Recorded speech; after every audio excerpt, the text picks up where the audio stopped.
Yo, what is up guys, your boy IzuKage here with part 3 of What If Naruto Was a Sarutobi. This what if long overdue, so let's get right into it. Hope you're going to enjoy and let's begin.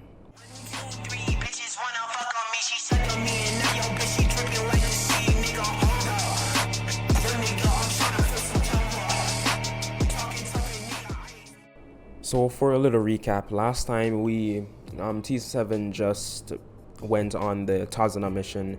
They encountered the demon brothers and Zabuza, and Zabuza had to escape because of his injuries, and they ended up going to Tazuna's house. So we left off at Tazuna's house, and Inari just stormed out, and they heard screaming after 5 minutes of him being outside. They rush outside to see him being choked out by this dark figure. Not knowing what it was, Naruto just rushes in, kicking whatever this thing is, and grabs Inari. Sasuke then throws kunai to make sure it stays down, and then Kakashi walks up to it.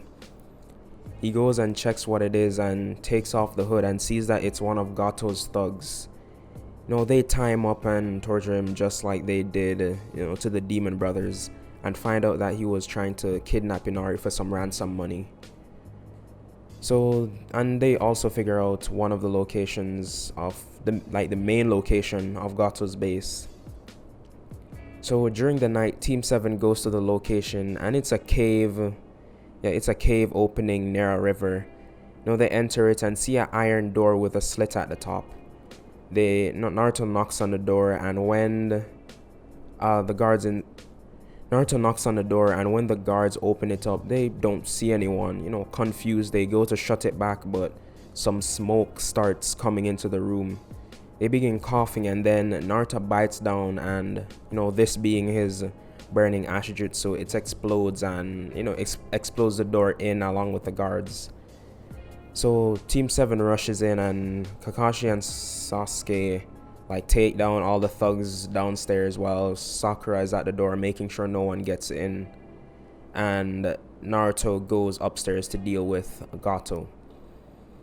He goes downstairs, and at the end of this long hallway he sees two massive doors. He kicks them down pretty easily and just sees Gato smoking a cigar while counting his money. He gets mad because look how he's living, just counting his money while everyone in the village has to suffer. Naruto runs over to him and pins him against the ground with his foot to his neck, and he's like, "Give me one reason I shouldn't kill you right now." Gato is choking. He's like, well, I have money. I can pay you."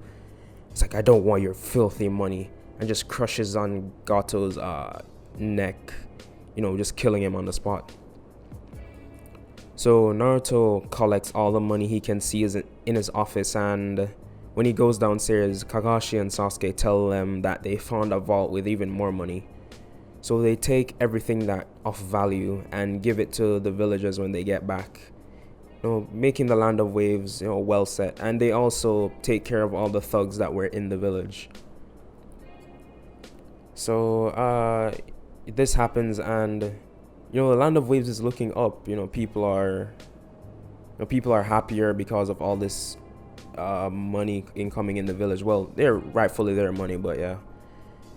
So towards the end of the bridge building process, they're patrolling the bridge, and Zabuza appears, the mist covering everything, and Naruto this time wants to fight Zabuza, and while Sasuke and Kakashi take care of Haku. So Kakashi doesn't really have any problem with this because he finds out, last part he found out that Naruto was trained personally by Sarutobi. So Naruto is fighting with Zabuza, and being a lot more experienced, Zabuza was taking on Naruto with ease, but Naruto was overpowering him with some of his more powerful jutsu. But still, experience beats raw output of power. So Naruto, being on the brink of losing, he decides to use some of the Kyuubi's chakra against Zabuza. The red cloak starts surrounding him. No tail forms, but this amps his physical speed and strength. he blitzes Zabuza, shoving his hand right through his chest, and his heart still beating. He drops it on the ground, and Zabuza lays there dead. So while this was happening, Sasuke and Kakashi take care of Haku, but in the process, Sasuke does awaken his Tsutomu, trying to track Haku while she was moving between the mirrors. So this happens, and the bridge is fully built. They still call it the Great Naruto Bridge, and the Land of Waves is pretty set right now. So Team 7 heads back to the village, and before they were leaving, Inari comes up to Naruto. He bows, saying thank you, and next time he sees him, he'll be as strong as him. Naruto smiles, and then Team 7 heads off back to the Leaf. So at the Leaf, they go to the Hokage's office and report a mission success, and a week later, Kakashi tells his team about the upcoming Chunin exams. So they begin training a bit, and one day when Naruto was walking with Konohamaru, they were talking, distracting Konohamaru, and he bumps into Kankuro. Kankuro turns around and grabs Konohamaru by the collar. He's like, "What do you think you're doing, kid?" And Konohamaru grabs Kankuro's hand, squeezing it, causing him to let go, almost breaking his wrist. Kankuro's like, let go, you. And then Naruto holds a kunai to Kankuro's throat and says, "Mind who you're messing with." And he flares a bit of his Nine Tails chakra, and Gaara, who was sitting in the trees above, watching this, he gets interested. He can sense the Nine Tails within both of these people. So he gets pretty interested by this, and Temari is watching on, and she goes in front of Kankuro, starts bowing, saying, "Sorry for my dumb brother. He can be pretty stupid sometimes." Naruto just smiles and says, "Oh no, it's alright." And Temari, blushes a bit, and then they, head off. So during the training for, anticipation of the Chunin exams, Naruto actually got into Kenjutsu.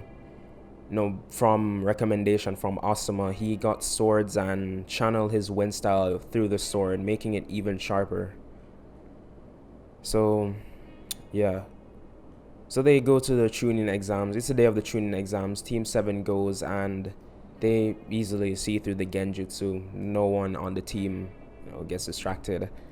And they go upstairs, and Lee still challenges Sasuke, but this time Sasuke, he wants to keep his cards to himself. So he says he declines, and they proceed into the written portion.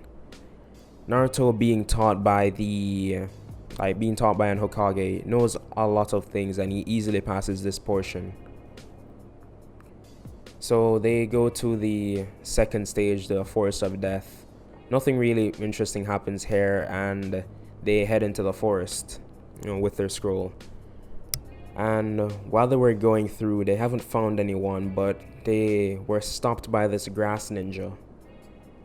They get into a fight, and then it was soon revealed to be Orochimaru. Naruto, knowing who this is because of its mannerisms, like using its tongue and his facial features. Because I would say Naruto knows because he's been around Hiruzen, so he probably hears them talking about him. So while this is happening, Naruto and Sasuke try double teaming Orochimaru, but he's way too skilled. They're out of their league, and Sasuke ends up getting a curse mark on him, and for good measure, he gives one to Sakura. Why not? To be honest. So Naruto, being two teammates down, he carries them to the cave, the same place where they were in canon, to wait for them to wake up. The sound ninjas still come, but Naruto takes care of them with ease, and they get a earth scroll, the other scroll they needed to complete the set. So, during this battle, Sasuke does still wake up, and he goes on a rampage, and this time he does, why not? This time, since Sakura is unconscious, she, Sasuke rips the sound guy, rips his arms out, causing him to bleed to death. So that sound guy, he's dead, rip. And, they head to the After Sasuke finally calms down because his bloodlust has been quenched. So yeah. So once that happens, Sasuke calms down. He pukes a bit because, he's never really killed anyone. So it was a bit disgusting, but still. Sakura finally wakes up and she starts comforting Sasuke as well. And after that, they head to the mansion at the center of the forest. They still arrive, after Gaara, but there was the second team there, still having an impressive time. And after everyone comes, they have the what's it called? They have the preliminary exams.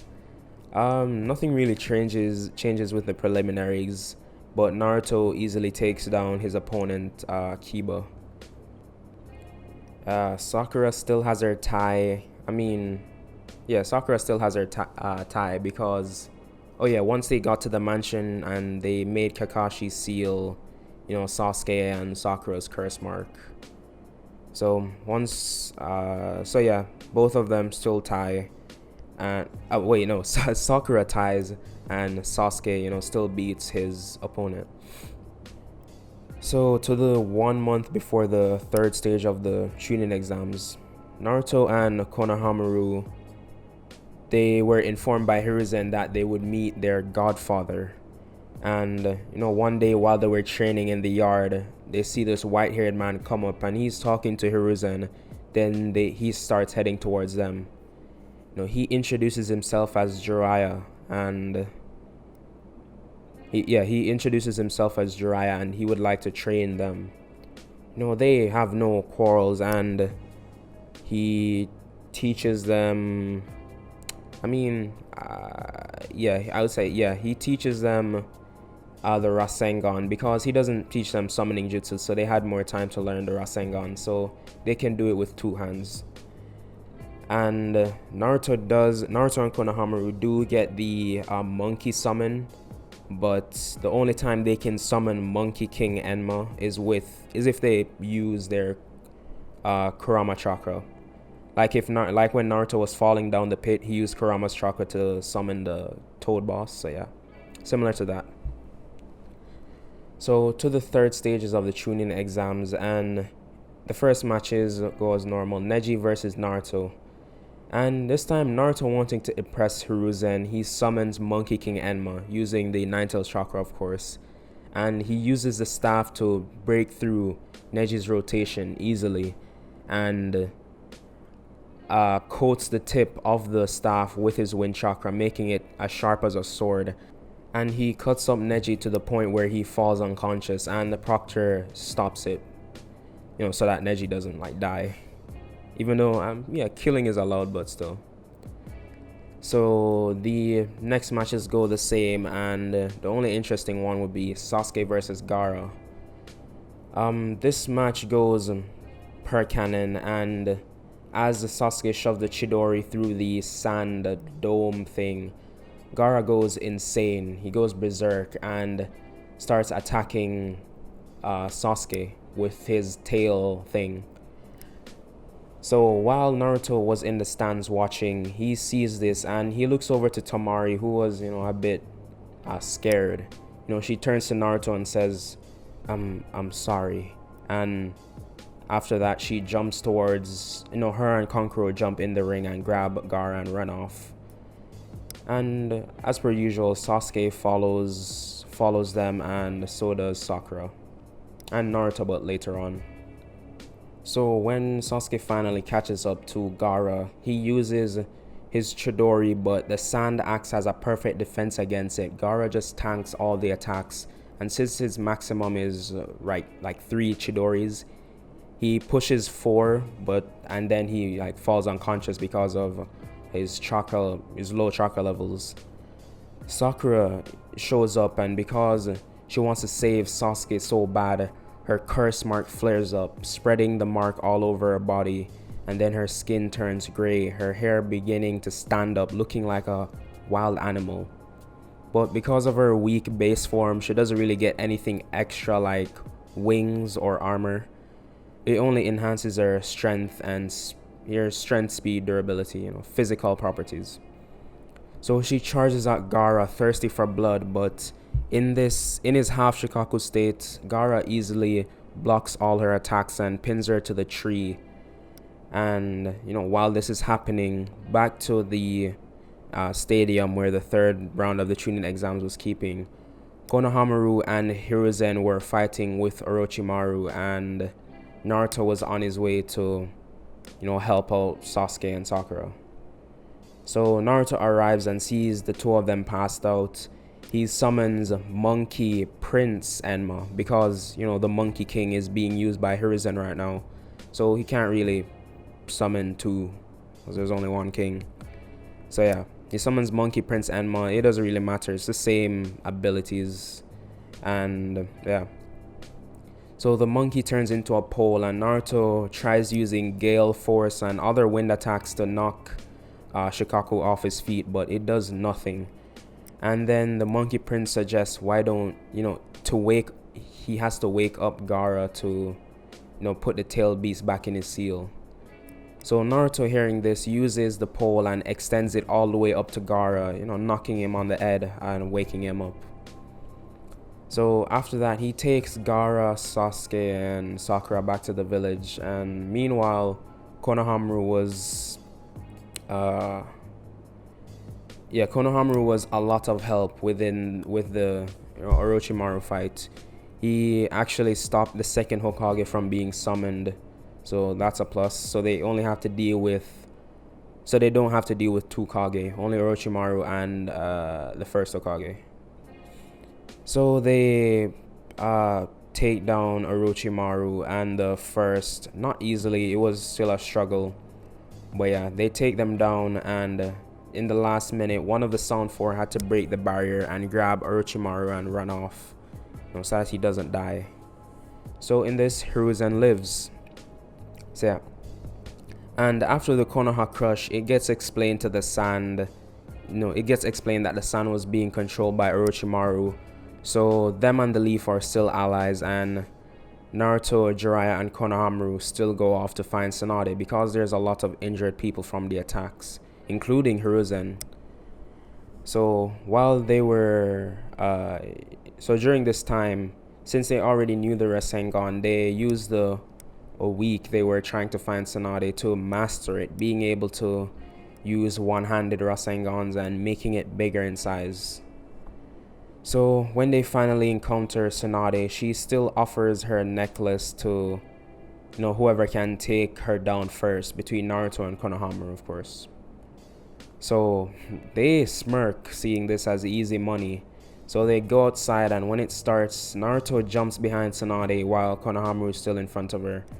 And from the front and back, they make a giant Rasengan, and without any time to dodge, because she wasn't expecting these Genin to know like S-class jutsu. I don't think Rasengan is S-class, but yeah, S-class jutsu. But she activated her 100 healings, so that she wouldn't die. So yeah, after that, she gets knocked out, and Jiraiya punches the two on the head, saying, "We're supposed to take her back to the village, not kill her." And they just rub the back of their heads, and they take Tsunade, back to the village.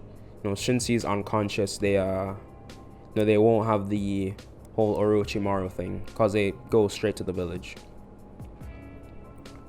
So back at the village, she heals up Sasuke, Lee, and whoever else. And Sasuke and Sakura, after they're out of the hospital, they get approached by the Sound Four, and wanting more power. Sakura wanting to protect Sasuke, and Sasuke just wanting to get stronger to kill Itachi. They immediately accept, and they put them in the gourd thing and take them towards Orochimaru. And since no one was around, they just thought the two ran away. So this time it was an Ambu team instead of the Genin team like normal that got sent out to look for them. But by that time, Sasuke and Sakura were long gone. They were probably at Orochimaru's base by now. So this is where they're gonna have the 3-year time skip, and unfortunately, that's where I'm gonna be leaving this one off.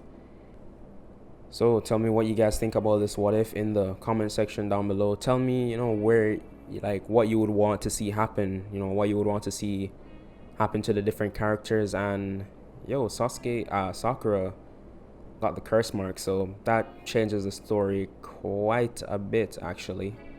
So yeah, thank you guys for sticking around to the end of the video. If you liked it, if you like my content in general, why not subscribe? And I'll see you guys in the next What If.